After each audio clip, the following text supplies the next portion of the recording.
Good morning, y'all. I'm getting a little bit of a late start remembering to turn the camera on, but I've got the plastic layer put back together as far as the closing disc and everything. I'm really happy with the field, the way it worked down. I've got plenty of loose soil in between the rows, and I think that I'm going to be able to adjust this layer and make it cover to suit me a little bit better. So I have always had to run these discs pretty much straight up and down so they grab as much dirt as possible. The reason for that is, like I've talked about in prior videos, we've got a limited amount of topsoil that we're working with, and we pretty much put all the topsoil in the beds, and what we're left with is the base clay. And so that's what we're trying to cover the edges of the bed with always, and it's always hard as a brick.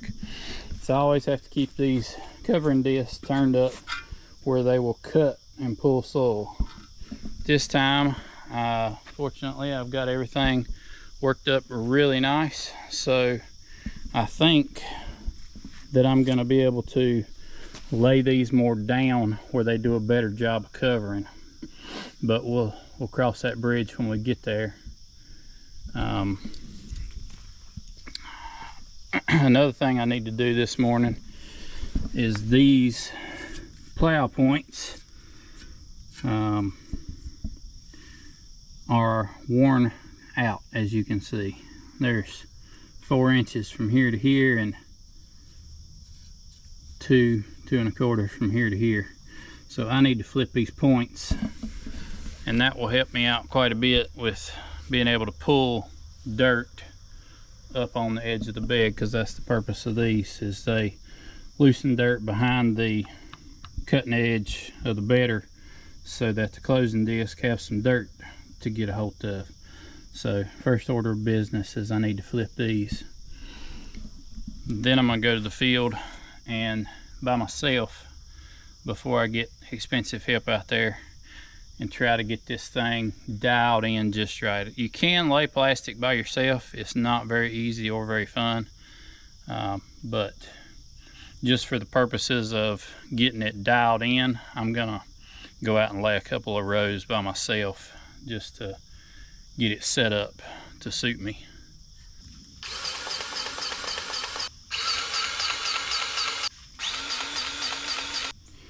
These stretching wheels right here pull the plastic down and out right before the covering disc cover them with dirt.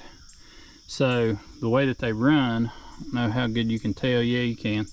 They're pushing against these cotter pins all the time, so it puts quite a bit of wear on it, because obviously that's the weakest part. That bushing sure is not is definitely harder than the cotter pins.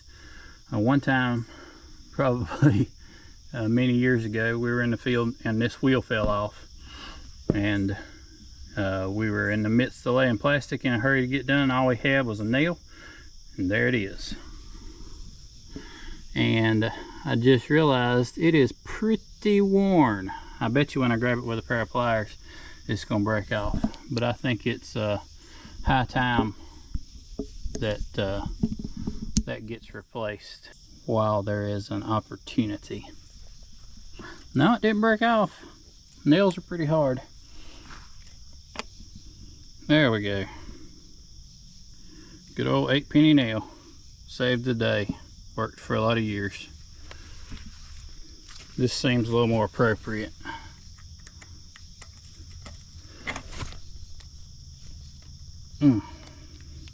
But I ain't getting it in there with one hand.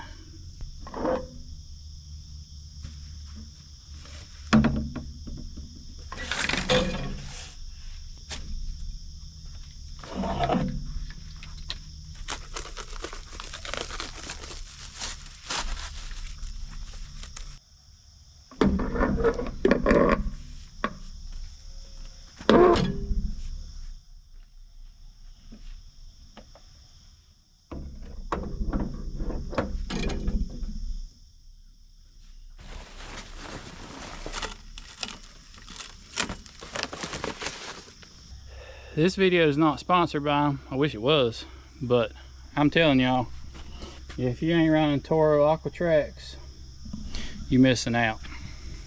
I've ran Netafim, I've ran T-tape, I've run a little bit of everything. Toro Aquatrax is really good drip tape.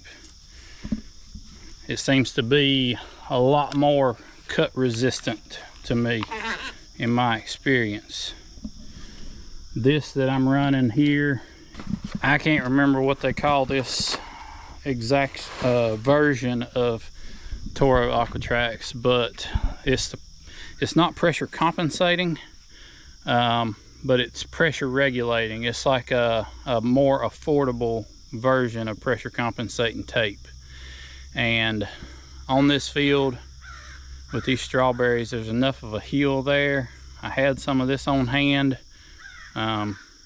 As I've said many times, it's our most expensive crop of the year, so we really want to do it right and give it every opportunity that we can. So this should help us have a little more consistency in our water distribution throughout the field.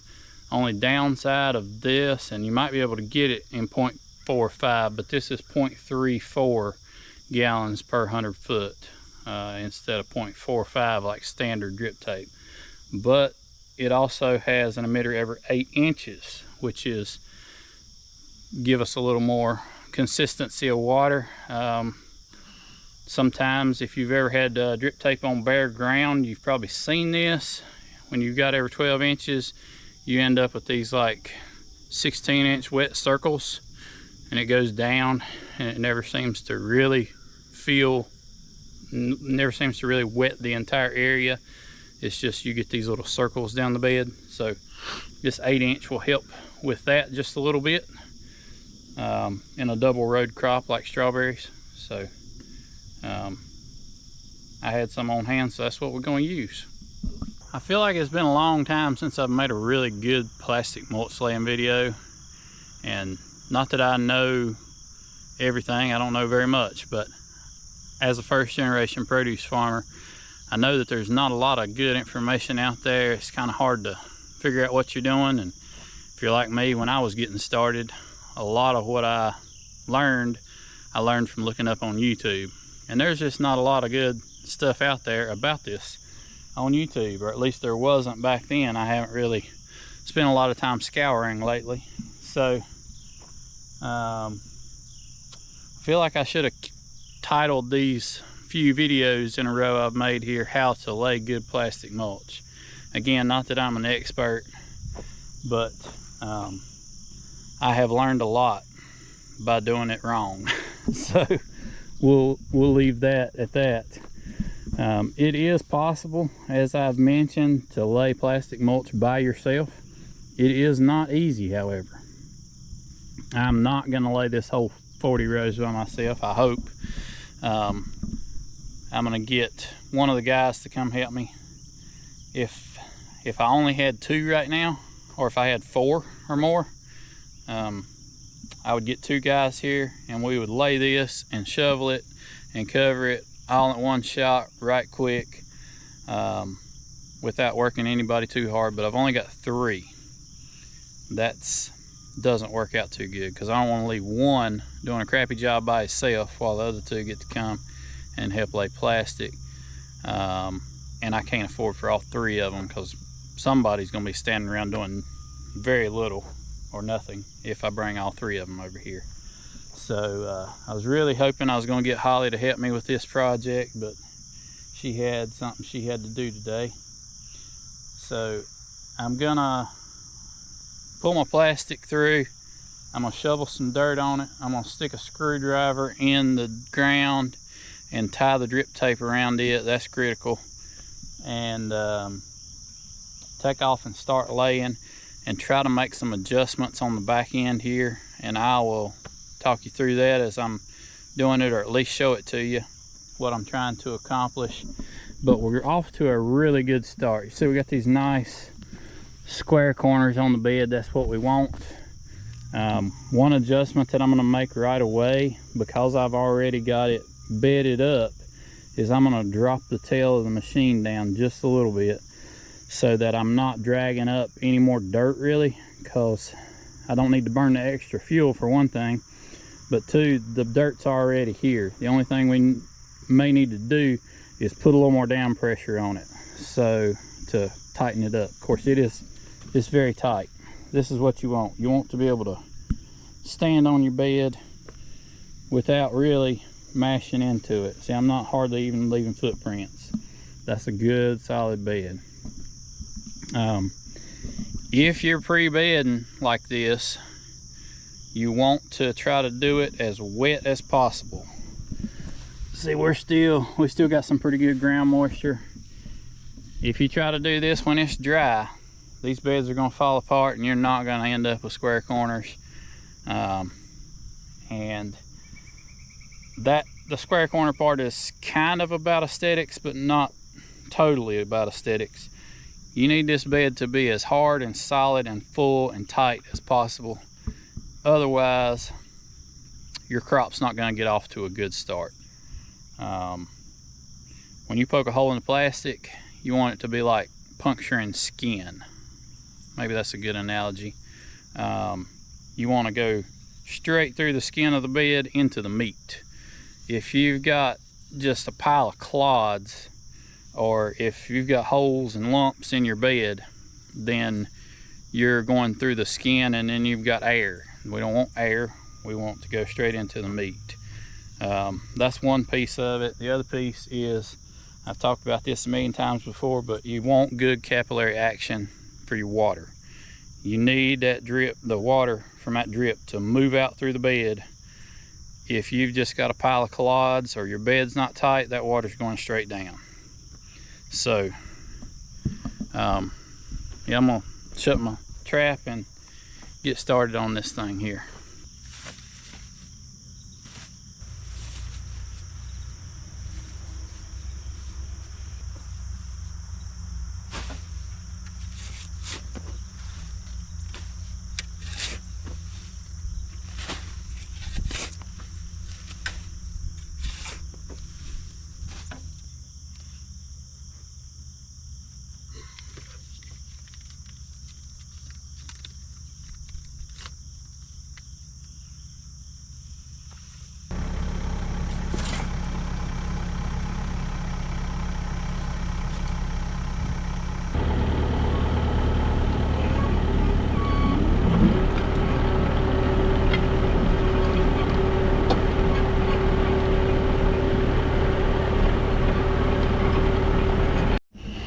All right, it looks like we're off to a pretty dang good start here.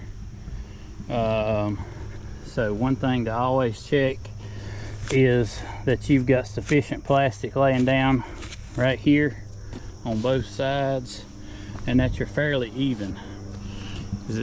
You would think the plastic would always just track straight just by default, but that's not always the case if your wheels are adjusted differently, which it kind of looks like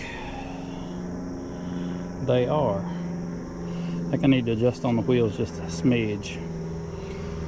One wheel can pull the plastic away from the other wheel, and you can have the plastic sitting to one side. You don't want that. You want it to be nice and even. So yeah, this wheel needs to go in a bit, but I'm gonna try something.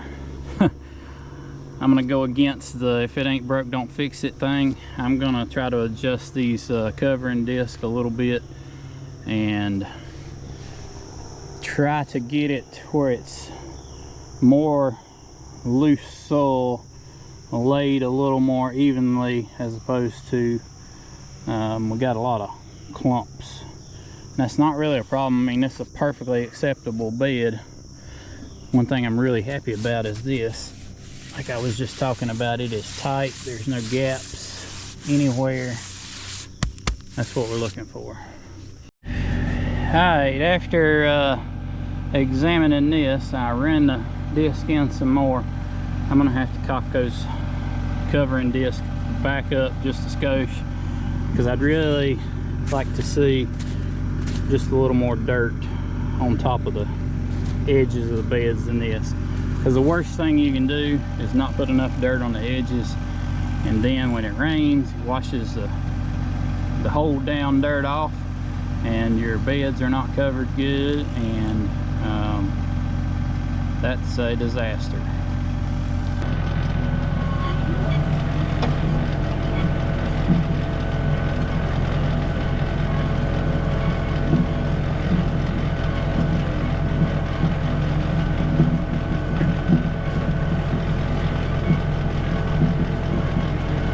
Nope, don't get excited yet. This is not the last row. However, when everything goes just right and you are able to lay plastic in a circle, so to speak, instead of backing up and pulling up, man, it makes it so much easier on the tractor driver. One thing I'm loving, and you can't see it hardly for the glare, is I do have my little camera set up on the back of the mulch layer, and it's tiny. I wish I need to get something that's not a cheap Chinese camera where I could have an actual full screen camera like it ought to be that was clear, but this is working pretty nice because I can look forward and drive in nice straight lines and still see what's going on behind the plastic layer, which is critical.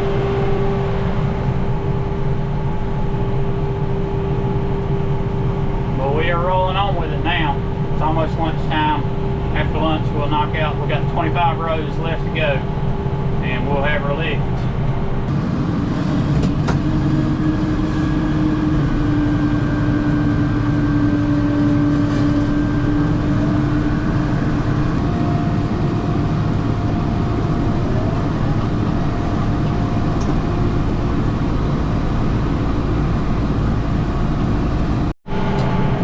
This plastic is laying fantastic, and I've always kind of enjoyed laying plastic mulch. It's kind of one of those instant gratification things, like laying ceramic tile or pouring concrete. It don't take very long, and when you get done it's like, wow, that really looks better. Kind of like painting a room, I guess.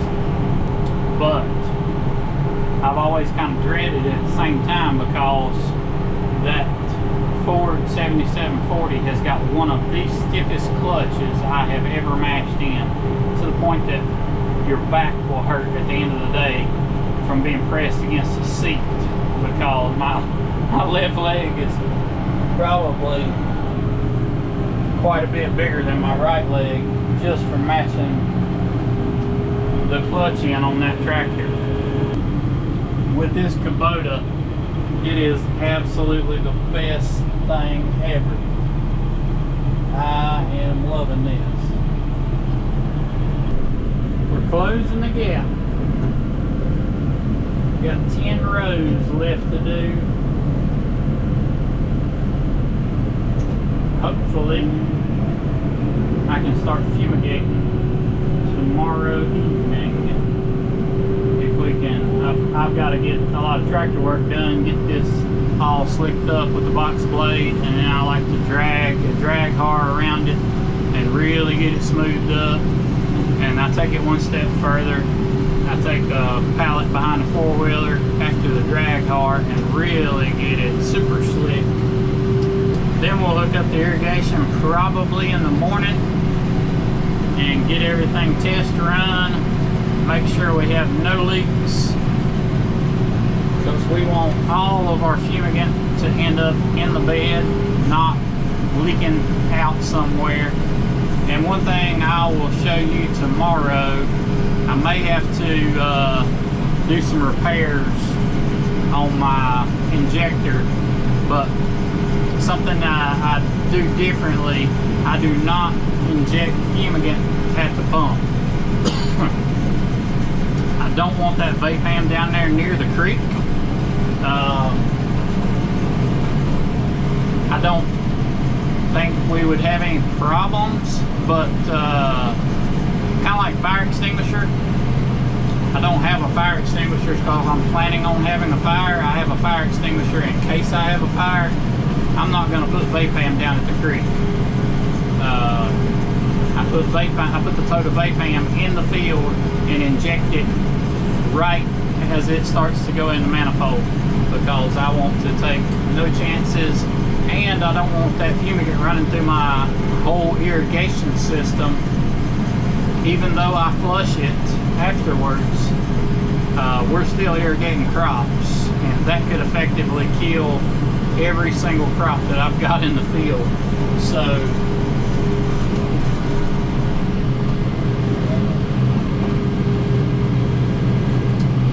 I run it in the field, not through the entire irrigation system.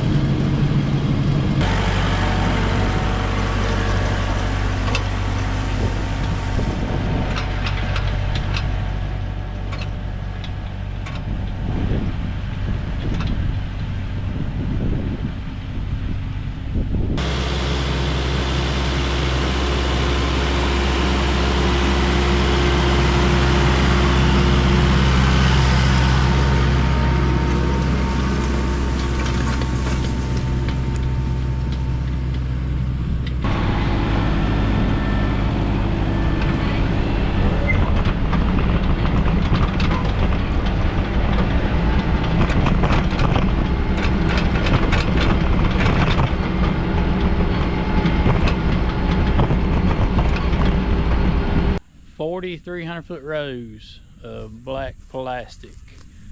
This is a heavier plastic. I can't remember, 1.25 maybe. I use the thicker stuff for strawberries, and I've kind of gotten spoiled to it.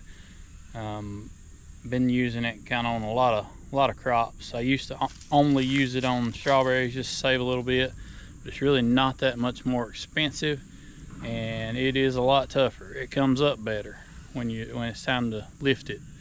So plus it doesn't tear as easy, it doesn't puncture as easy.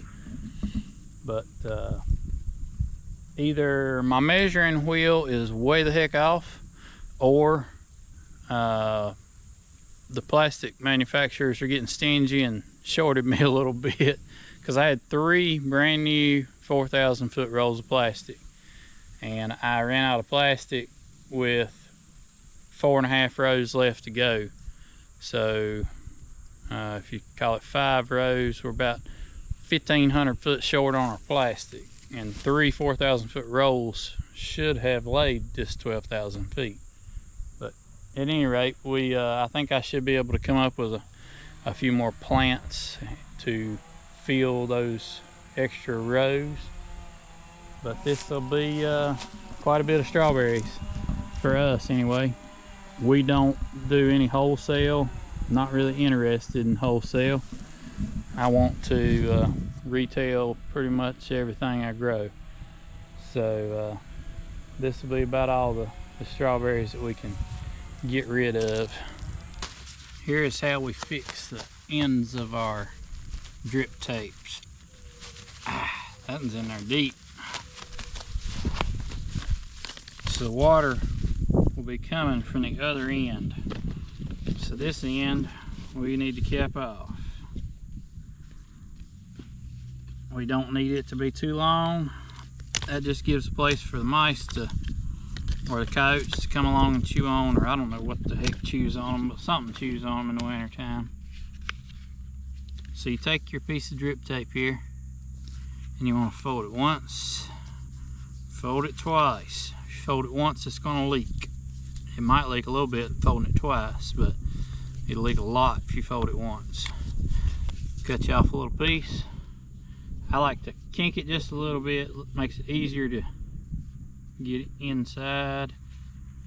Slide that piece up on there, and then go back and flatten out where you folded that a little bit. And that is how you cap the end of a piece of drip tape. If you got anything out of this video and enjoyed it, I'd appreciate if you hit that like button, and if you're new here, go ahead and hit that subscribe button too. Try to put out at least one video a week. Pumpkin season is right around the corner. We're fixing to start picking up pumpkins, and we won't be long, we'll be planting strawberries. So y'all stick around, come back next week or for the next video, and I'll see y'all then. Thanks for watching.